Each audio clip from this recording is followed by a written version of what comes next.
Get ready for the dictation. Dictation will start in 5 seconds. Start. Mr. Vice Chairman, sir, it was felt for a long time that the Limitation Act of 1908, which had certain amendments, deserved reconsideration in all its aspects. With this object in view, not only regarding this act but regarding all the acts that are at present in force after independence, we appointed a law commission to revise all our laws. Sir, the law commission went into this matter in very great detail and referring to certain basic principles that have been adopted and certain amendments that have been suggested by the Commission of Revision appointed in the United Kingdom. They have gone through the whole enactment and suggested certain modifications not only in sections but also in articles. I am very glad that the Law Ministry has brought forward the bill on the basis, as the Deputy Law Minister has pointed out, that they have not followed the recommendations of the Law Commission, but in general they have adopted the recommendations of the Law Commission in most of its aspects. Sir, as this matter is to be entrusted to the joint committee of both the houses, it will have the benefit of the deliberations of all those members who are in the select committee, and so generally speaking, neither is this the occasion nor the practice to go into details, but we can just suggest certain general matters so that the select committee may take them into consideration while deliberating in detail on the different provisions of this bill.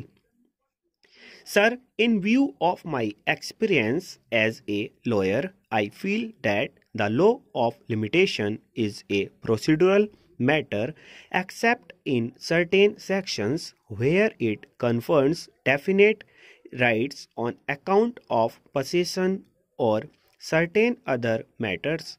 We have to see that the matters that are disputed or are under litigation are disposed of in as short a period as possible. The trend everywhere is that the pupil should not be kept in suspense either before litigation or after litigation. So my humble suggestion to the members of the select committee will be to see that the course of litigation is as much circumscribed, as much reduced as is possible in consonance with the basic principle of fairness, justice and equity. To substantiate what I am submitting, I would give an example and the members of the select committee will go into details of the Law Commission report.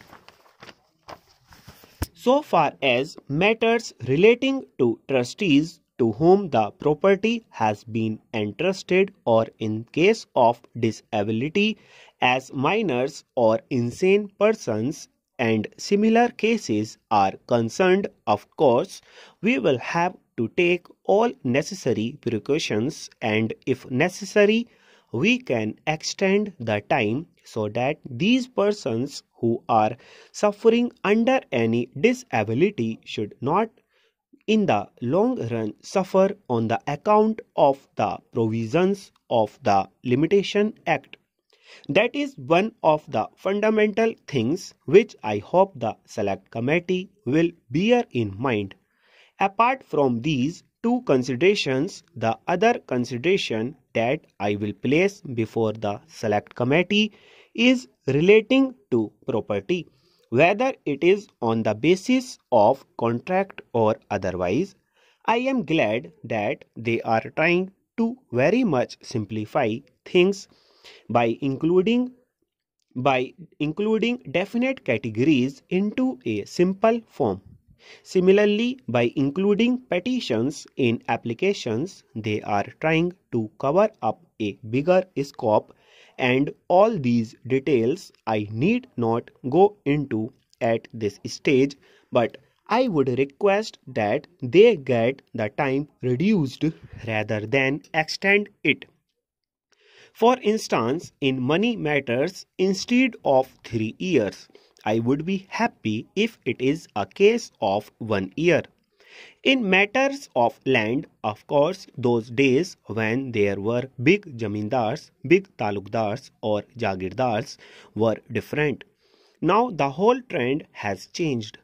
If at all a litigation is confined to commercial matters where everybody is alert, the circumstances do demand, and if there is anything wrong, if somebody wants to claim something from the other party, it is no use sleeping over it.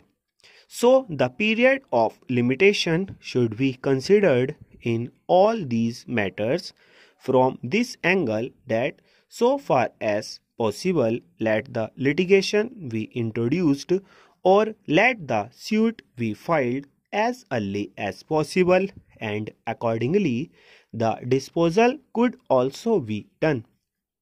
So I would request the select committee to take the changed circumstances of the country into consideration and come to the conclusion to simplify matters, and let us reduce it so that the limitation as far as possible may be reduced. We know that protracted disputes go on, as I have just pointed out, which give rise to different interpretations, as is evident from the Law Commission report, and the different high courts have taken different views on certain matters. That creates confusion, that creates difficulties, unless either in the old decisions there is a clear decision of the Privy Council, or at present there is a clear decision of the Supreme Court, difficulties would arise. So I would suggest that all these cases should be taken into consideration. Stop.